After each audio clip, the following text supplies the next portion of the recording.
to Nailing It Down, and we continue our discussion of Critique of the Gotha program. And like I said in the last episode on DeLeon, the reason why we're covering DeLeon before Lenin is because DeLeon's newspaper are the first people who put a translation of the letter of the draft program in publication in 1901. DeLeon wrote a polemic about it in 1911, and then they did a whole pamphlet, which was still released into the aughts by the Socialist Labor Party in 1922, which they were already arguing with the interpretation of Critique of the Gotha program from about the meaning of dictatorship pre-Stalin.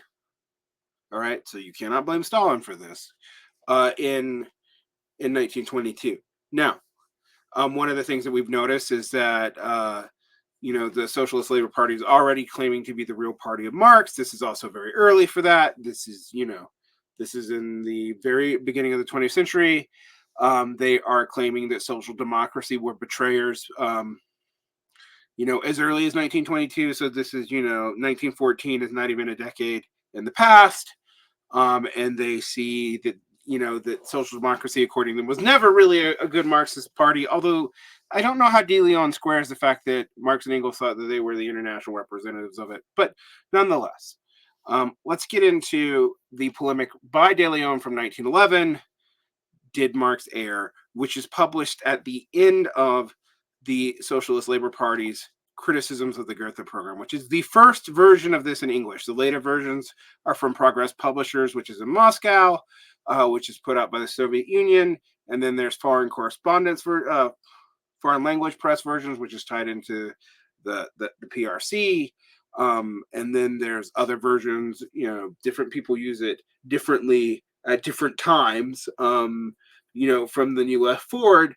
But the first version published in English is not from a Marxist-Leninist perspective. And that's interesting to think about in and of itself. It predates Lenin's, this polemic in specific, not so much the introduction that we went over last time, even though that's first in the book. That's from 1922.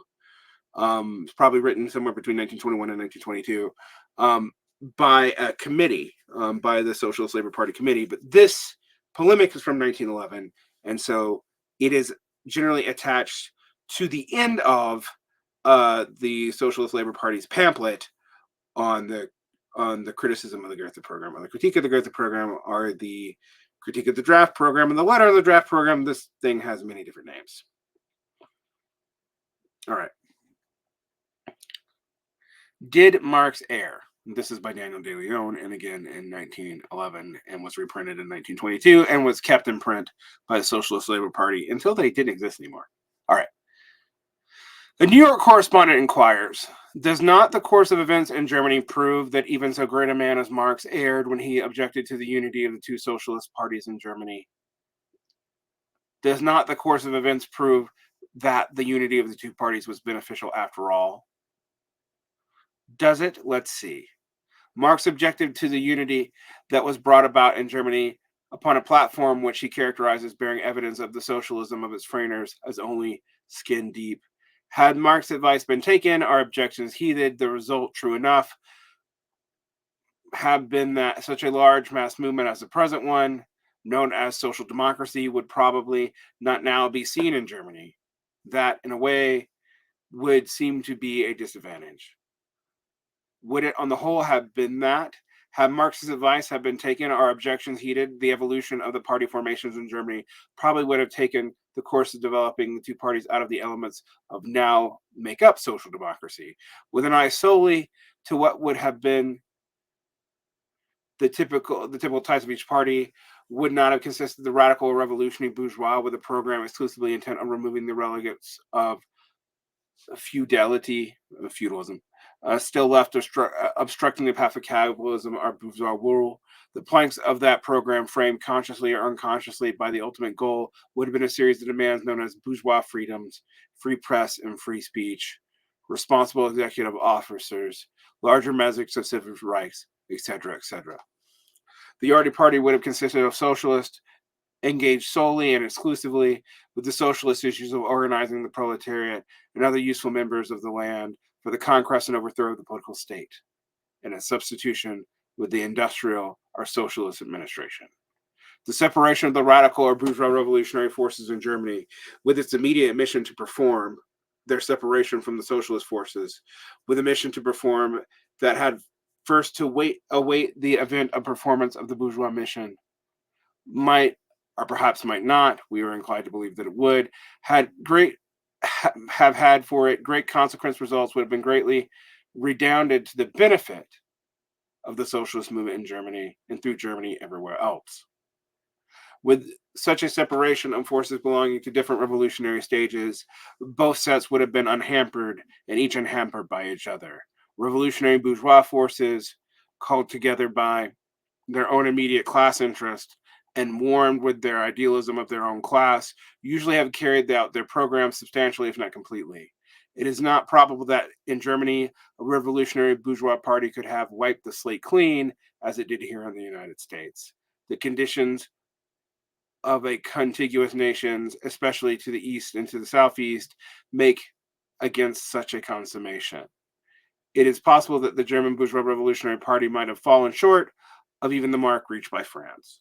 More probable that its supposition would have been reached the present British mark, where feudalism, though not abolished, is reduced to a minimum.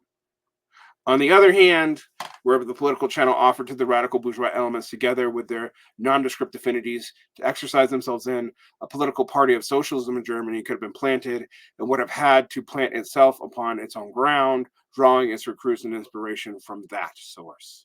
Being the legitimate successor of a revolutionary bourgeois political movement, such a party of socialism would have made but slow progress at first. Its day of growth would have had to wait for the revolutionary bourgeois first to get in the saddle himself. Its path would have been arduous, and it would have been traduced as wild-eyed, anarchic, etc., but it would have been pronounced incomprehensible and impossible, seeing that the comprehensible and impossible goal held out by the bourgeois party was certainly in sight, and would certainly be considered all sufficient. Nonetheless, in the measure that the bourgeois got there, the socialist task would have been easier. With the serious feudal impediments out of the way, and gotten out of the way without socialist sidetrack, the political party of socialism in Germany would have had a clear path before it immediately after the bourgeois triumphed, with the problem to grapple with, which, however serious, and difficulties to overcome, which, however tough, will be problems and difficulties germane to the great issue that it itself raised, and therefore aidful in clarifying and promising the same. Things, however, happened otherwise. The signal for the revolution, sounded in Germany nearly 2 generations ago, was sounded not only by the bugle from which historically the signal was due to the wit, the radical bourgeois bugle. Sounded by the signal came from a bugle that belonged later to a later revolutionary stage, to wit, the socialist stage. Sounded by men of tall intellectual and moral stature, the call took and kept the right of way with consequences inevitable. The bourgeois movement was kept from coming to head. Bourgeois demands were, to use a medical term, scattered, all the same, exactly as happens with the physical body, in which impurities that have been prevented from coming to head and have been scattered are not thereby removed, but reappear elsewhere. The scattered bourgeois demands were bound up to bob up, and did so bob up again. They bobbed up on the only spot possible, the social democratic camp.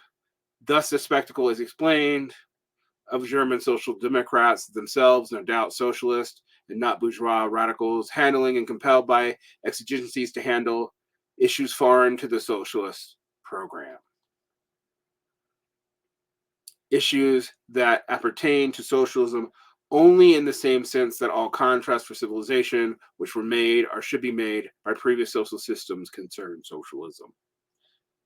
We notice here that DeLeon's is clearly a stagist, but he also thinks the stagists should be discreet, and that the bourgeois party has a revolutionary role to play in Germany, and it shouldn't mix itself up with socialism. Now, Marx didn't accuse Lassallean of being merely petit bourgeois, accused him of being a class collaborationist. So this reading actually is different than Marx's reading of the Lassallean situation. But for people like Lars Lee, who are going to try to say that like Marx was super copacetic to the situation with the Eisenknechters joining up with the all German workers movement, it's pretty clear to people pretty early on that this is a sectarian divide. And by 1922, we already see two competing and different focuses on what parts of the critique of the Gotha program are being focused on. And this is going to come up in modern debates between like Lars Lee and Kevin Anderson. All right. This was already a live question, though, in 1911. This is before World War I. This is before Reda-Gankowski. This is before the split of the communists and the socialists.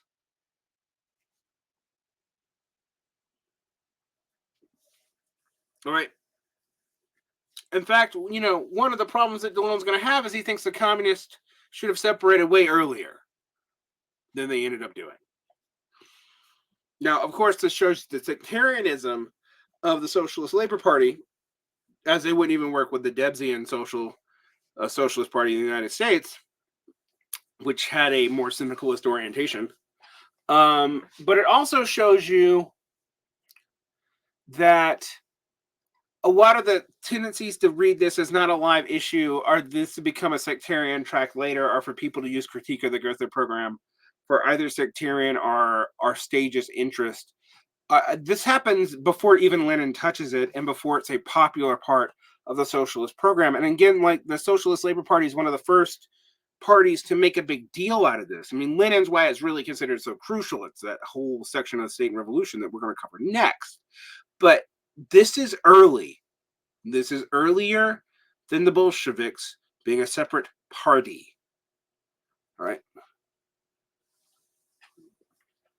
To us, it seems that such developments is injurious rather than beneficial to the progress of both the desirable bourgeois and socialist programs. For this view, there is a confirmation of the socialists besides bourgeois authorities. No less a socialist authority than Engels considered it to be a misfortune of the German social democracy that there was no radical bourgeois party in Germany to draw itself, and away from social democracy, the radical bourgeois sentiments of the land. And by the way, this segment right here is in Engels's letters. DeLeon is not making this up. All right. Also, so this pushes against the whole, it's all Engels's fault. It's not. On the other hand, a leading bourgeois member of the Reichstag, who, through a foe, had nothing but respect for the social democracy, sorrowfully declared that the Reichstag election, that the social democracy impeded the success of the needed bourgeois reforms. Nor could it be otherwise. The ultra-radicalism of socialism scares away bourgeois supporters from their own demands, advocated under the socialist banner, and therefore operates as a drag upon the needed bourgeois reforms. And contrawise, the necessary to carve up a path for bourgeois demand cannot but choose to dull the edge of the socialist sword. We are not so sure that Marx erred when he discountenanced the unity upon the platform of skin-deep socialism of the party of pure Marxists with one that exhaled bourgeois sentimentality. We rather incline, even at risk of the charge of hero worship, to believe Marx was right, as usual. And so the beginning of the sectarian readings of the Gothakritik start very early. There are many people who blame this left reading on Karl Korsk, whose introduction to the critique of the Gotha program happens in, I believe, 1922, which is kind of contemporaneous to this. But this is before this. This polemic is from 1911. This is before the Bolshevik-Menshevik split. It's before the Second International and the Third International separate. It's before World War I. I want you to ask what this means for the interpretation of this text. And while there's a whole lot of people, both on the more radical end and on the more electoral and or Marxist-Leninist adjacent end, who want to erase the implications of the distinctions in this draft letter because Marx didn't publish it outright. And that is an irony. Marx did suppress this so that the party would stay together. Although he was never happy about it, and it's made clear by the fact Engels thought it was necessary to air this dirty laundry in 1891. And to forget that is also to forget a pretty crucial thing. They could have suppressed this forever. They didn't. And it was already seen as important as early as 1900. So it was already brought over to America within a decade of Engels publishing it.